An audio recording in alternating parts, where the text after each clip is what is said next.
Ryan Estes celebrates good conversations. He is the co-founder of Kitcaster and Wildcast, an org helping and reaching the world's most valuable tech and business audiences through B2B advertising. Host Red's ad. Welcome back to the show, Ryan. George, so great to be back. Thank you so much for having me on. Yeah, excited to have you back. Tell us a little about your personal life, more about your work, and why you're doing what you're doing. You bet. I live in Denver with my family. I'm married. I've got 2 kids in high school. I've got a cat named Bird. She's a little bit traumatized right now because my parents' dog is actually staying with us. So there's a little bit of contention in the household. Aside from that, I'm a sportsman and probably just kind of if you looked up a Coloradan in the dictionary, you'd see me in a flannel shirt driving my pickup truck. So that's that's a little bit about me. And professionally, I work in podcasting. What I'm here to talk about is a company called Wildcast, which you kind of gave me a great introduction. So Wildcast really is a B2B kind of influencer platform. And I've kind of actually gone back and forth with the language of how to talk about this, because truly, like, there are B2B influencers, as I'm speaking to one today. It's just depending on who you ask, that might be kind of like maybe a contentious word as well, So basically what we do is we connect brands who have products to audiences who are influenced to buy by podcasters, by YouTubers, by creators. Our platform allows the brand to deliver creative, qualify the shows, and do payouts in one place. One of the challenges for B2B is you'll have a lot of different little niches, which is to say that the creators for these niches are never going to have, like, call them Joe Rogan size numbers. Rather, they're going to have, a great podcast might have 10,000 monthly listeners. It might have 200,000. Well, in aggregate, what we can do is allow access to those audience as one batch. So, for influence managers, people managing those kind of marketing campaigns, it can be a challenge in the past to kind of wrangle a dozen or so creators. And Wildcast essentially brings that to one place. I love it. What about how long is Bird gonna have to tolerate this horrible treatment? Through Wednesday. Okay. All right. Yeah, I'm a little disappointed. She's kind of sitting in the window, overlooking the backyard. So when I'm in the backyard, she's looking down on me, judging me. Yeah. She's like, yeah, buddy, what are you doing to me here? Get this freaking dog out of the way. I know that the dog's not that, just curious, but Bird doesn't really like dogs, just can't even tolerate them at all. So right. What are we going to do? What are you going to do? So the word influencer, the term influencer, the term creator, I don't, these are not bad words. These are not good words. It just is what it is. I know. I wish we need a new terminology. And George, I'm counting on you to be at the forefront of this creation process. But the fact is, yeah, it's like, for people in a professional sphere, there's a lot of them, and usually it's kind of a secondary thing where, they're a media person because they're interested in it. It's not necessarily, they're not an actor, an entertainer. So that's our sweet spot, those kind of folks. And I remember learning about influencer marketing in 2017. We interviewed somebody on my first podcast way back in the day, and I didn't know what that was. And I don't think anybody knew what that was. And now if I had to sort of put my finger on it, it would be that category of a person that you just sort of talked about. It's not a celebrity. It's not a professional athlete. It is somebody who, through our current media available platforms and outlets, has developed some kind of a following that people are paying attention to. And interesting that you look on LinkedIn and they're starting to now allow influencer posts to actually make money and things like that. And that's something that's been going on other platforms, but I think that strikes me as being relatively new. So are more businesses sort of waking up to this? Is that a stupid question? No, yeah, I think more are.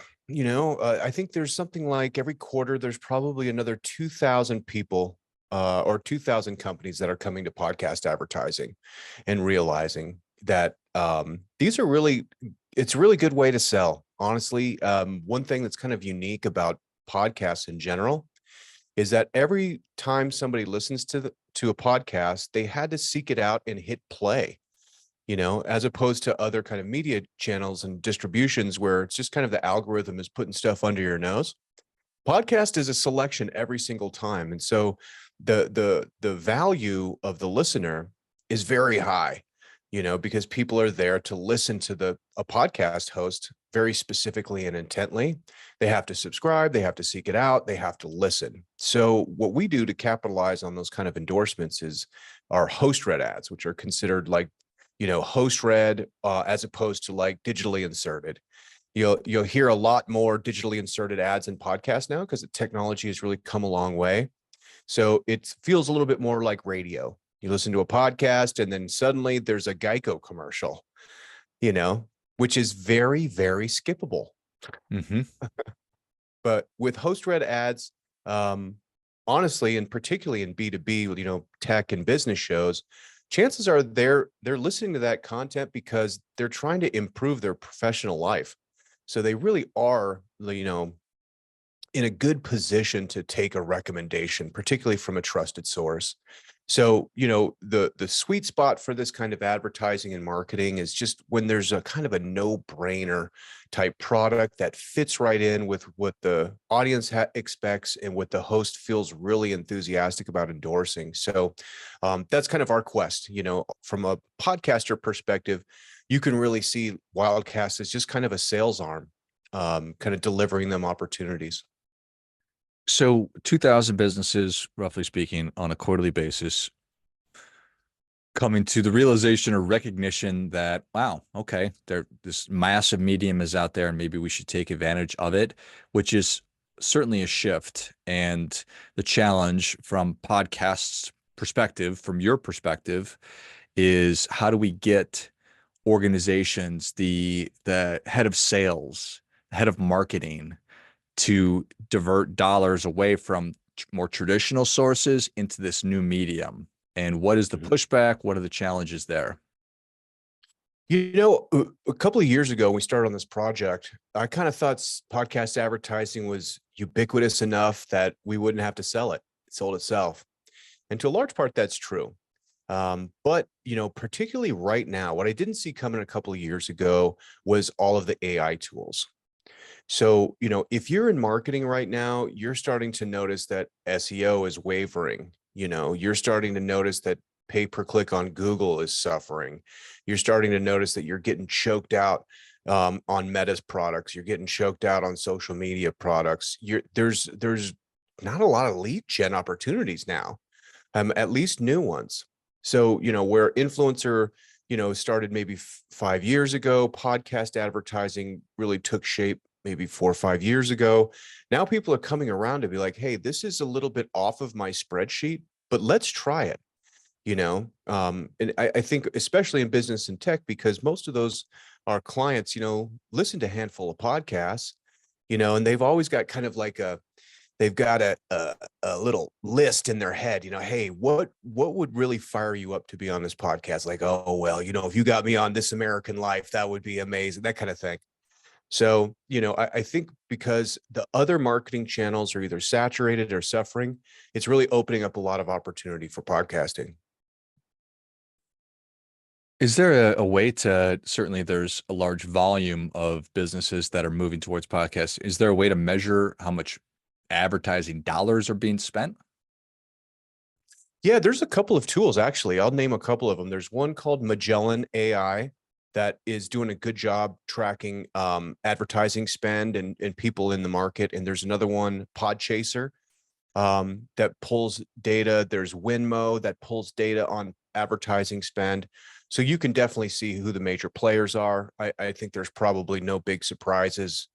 BetterHelp, Athletic Greens, that have gone all in, and scaled to a massive size using podcast ads. So, I mean, I think one challenge for people getting into podcast advertising, especially performance marketers that are able to establish, their CAC to the 17th decimal point, this is more branding, and there's attribution, last touch attribution for sure with podcasting, but it's a different way to think about it because podcasting goes so broad, and tracking attribution all the way to sale, you can't really do it. It's kind of like having that nice, magazine on your on your table there. It gets a lot of views. So does podcasting. So there are some challenges in the business specifically, but because the efficacy of host read podcast ads, is so strong, we're seeing a lot more people in the market. Interesting, right? Like you think about your People magazine or whatever magazine is on my coffee table. It's not People magazine. Ryan, I'm not going to read that trash, buddy. Come on, give me a break. It's something way more sophisticated. It could be back in the day that I would actually rip out one of those little reply mailers and mail it in, and then they would know, oh, look, George bought this because it was in that magazine. But more so, there was an ad for, some vacation spot or whatever, and I was interested in going, and I ended up going a year later. But then you think about advertising on television, and that's very expensive, and there's no way that you could track that. So I Yeah. find it to be interesting, sort of a conflict. Yeah. Well, on television, especially, there's 350 channels now. I mean, podcast numbers are way higher than television in most cases, but there's also prestige in television, Mm, and so there is a certain value associated with, like, I'm on a TV show, that feels good and actually passes the sniff test. And we're starting to see the same thing in podcasting as well. got it. I like it. So are you excited about artificial intelligence? Nervous? Not sure? I am all in artificial intelligence. To be totally honest, I kind of mourned the death of art a couple of years ago when I saw it coming. No, Hmm. just because I could imagine a time that I could be like, well, I'd like to see a movie, and I want a band of Jimi Hendrix and Bob Marley to do the soundtrack. And what I'd like is George Clooney to star in a police chase movie with aliens. I want Hulk in there about halfway point. Go make it for me. And we're almost there, you know? 10 minutes later, you got your popcorn. You're ready to go. Yeah. Yeah. So, looking to the future, I was like, wow, why would you ever spend time with a new artist? I'm saying if you're like a label or a production house, when you already can have the tried and true forever. I mean, if you can make, Mission Impossible movies with Tom Cruise's Avatar until, 2537, why wouldn't you? So there was a process really of like, man, this sucks. And there's some innate dangers as well. Um, but aside from the existential angst of like certain mutual destruction, I think it's really cool. I think I use the tools all the time and find them very helpful in a bunch of different ways. And I think what I'm excited about is to really see the deeper integration into all of our tools we use daily. Right now, everything's kind of a toy and a shiny new toy. Like, what else can this thing do? Yeah. But I think we'll start seeing it integrate into tools in a more interesting way. Yeah, I was thinking the other day, I hadn't heard the word NFT in some time. It's like, Yeah. okay, that's interesting. Doesn't mean that they went away, but a lot of them did just go away. And perhaps to a degree, there is a lot of enthusiasm around artificial intelligence the way that there was around NFTs, but it seems like there's a lot more practical applications. So we'll just have to wait and see. Do you see us moving more towards live events? And with that in mind, live podcasting and like live chats and stuff like that, just more interaction in the Yeah, podcast space? I think so. I think so. Absolutely. I think that we're kind of in a weird time and place, right? Kind of post COVID, everyone got, I think, pretty accustomed to being in our own little areas away. So, the Apple tried to wrap our head in TV screens. Meta tries to wrap our head in TV screens. They both kind of flopped, So there's kind of a containment that people are comfortable with, which is basically, I want a big screen TV and I want a laptop at the same time, and I want to look at my phone. There's like this multi-screen thing going on, and it does seem like people are enjoying being more isolated. But at the same time, let's say you just look at like the rise of like the summer festivals, so it's like people want to gather in mass and do like these big, huge events and then kind of retreat to their corners. So I do think that like you're going to see that trend to continue. So podcasting is obviously something very, very solitary, largely. People are listening to their car in traffic, or they're listening in their headphones. There's not a lot of shared podcasting experiences. So I think there's a big opportunity there. Now, I was actually kind of validating the space a couple of years ago and was reaching out to different venues in Denver and was like, hey, what's your experience with podcast events? And every single one of them were like, they're awesome. They sell out. They're a very polite crowd. That's funny. They order a couple of drinks, they get out of there. And what do you need? 2 mics on a table? So, I would love to see more podcast type events. In fact, what I was kind of looking at back then was a podcast cafe, so to speak, where you could have like kind of take it as like a rock club or a punk rock club as a model, where you could have like local podcasts, you can have touring national podcasts, create a podcast environment specifically for it. I think that would be really fun. Just shelved it. It wasn't the right time. You were thinking about doing this. It sounds like a great idea. Thanks, man. You want to go 50-50 with me? Yes. Ultimately, I still have a lot of enthusiasm for it. I just don't have enthusiasm about cleaning bathrooms and ordering the Bud Light for you know what I mean? Right. Like, yeah, actually having a physical location. There's a time and place for that. I think I'm just looking for the right co-founder. If somebody wants to is interested in actually managing a bar and a coffee shop, that's the tricky part. Yeah. I love it. I love the salons that still happen around, but I think that they're popularized with Hemingway and during that kind of era and time, and people are gonna murder me because I'm probably saying this all wrong, but just the idea that people would come together and listen to an intellectual or a smart person talk about something, and they would get a chance. It's like a book club kind of, and that's sort of what it sounds like you're describing to me, and who wouldn't want to do that? So or can you imagine like Benjamin Franklin in France wearing his raccoon skin cap, acting like an old country boy with all these Frenchies? How much fun that would be. Exactly. That's exactly right. I love it. Nice. Okay. More to come on that. So your opportunity is to find folks on both ends. You need to find podcasters and great podcasts, and then you need to find the brands that want to advertise on said podcast. Absolutely. The easier said than done, of course, but it's a two-sided marketplace. It's kind of a fun conversation to have with podcasters, because it's like, hey, do you want this bag of money? And they're like, sure. I'm like, okay, great. But of course, there's if you're talking about advertising spend, you're like literally competing against every single YouTube channel there is. So yeah, it's a challenging aspect, particularly when you're talking about the ubiquitous tech brands or like big enterprises. There's another kind of market that I've been very, very interested in, that I've been working really hard lately, which is early stage startups that are looking for what we'll call an audience co-founder. Are you familiar with this term? No.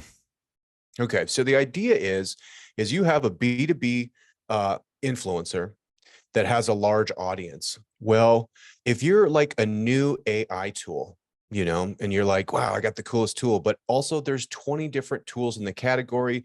And when ChatGPT 5 comes out, who knows if that's just going to roll up my whole business model. It's like, we have this one moment and we need distribution. Like, how are they same kind of problems emerge. Like, okay, sure, I think podcast advertising would be great, but we can't afford that right now. We don't have the cash.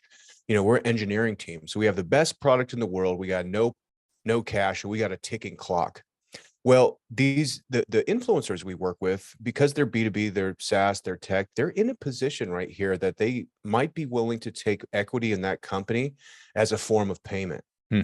So basically what you're doing is coming on as an audience co-founder. We're basically like, hey man, look at, I've got 250,000 monthly listeners. I'm doing this on YouTube. I'm going to talk up your product. I'm going to wear your hat and your tank top every time I'm on video. Like, let's make this thing pop. So I've been shopping a lot of big deals like this, and we've done some big 360 deals. And I think this one in particular could really benefit, the right influencers and certainly the right companies. So I've been having a lot of conversations around with startup founders, and I think, if I know startup founders listen to this show, and it's been a little harrowing because, if it's your first or second business, you can be kind of precious about it and being like, hey, how much of this company would you be willing to give up? It's kind of a Shark Tank moment. And they're like, what? How dare you ask me that? But, if it is Shark Tank and Mark Cuban is like, hey, I'll do this, but I want 90% of the business. You're like, dude, yes, of course. Because now you got Mark Cuban's phone number. Yeah. That's worth 99% of the business in most cases. So these kind of deals, I think, are going to become more common, and it's going to create explosive growth potential for early stage startups because they can differentiate themselves so much more quickly. And we're seeing a lot of overlap, again, particularly in AI tools. That's very cool. An audience co-founder. I love it. Beautiful. Well, Ryan, thank you so much for coming back on the show. Where can people learn more? How can they get engaged? You bet. I would love to talk to anybody if they're curious. I'm on LinkedIn, and Twitter's probably the best place to find me, or X, Twitter X. If you just search Ryan Estes, you should be able to find me. Otherwise, the company we're talking about is gowildcast.com. Perfect. Well, if you enjoyed this much as I did, show Ryan your appreciation. Share today's show with a friend who also appreciates good ideas. Track them down on LinkedIn and X. I'll link those in the notes of the show, and then go to gowildcast.com. And if you are a brand, if you are an influencer podcaster, if you are a tech startup or an enterprise business, whatever, sounded interesting, get in touch and see if there's an opportunity to put your heads together. Thanks again, Ryan. George, I work in podcasting, and honestly, I could not have a career without folks like you and this awesome show. So thanks for everything you do. I know this takes a lot of work to produce this awesome show. So I just want to extend my gratitude and just tell you how much I appreciate it. Well, you're welcome. You bet. Till next time, remember, do your part by doing your best.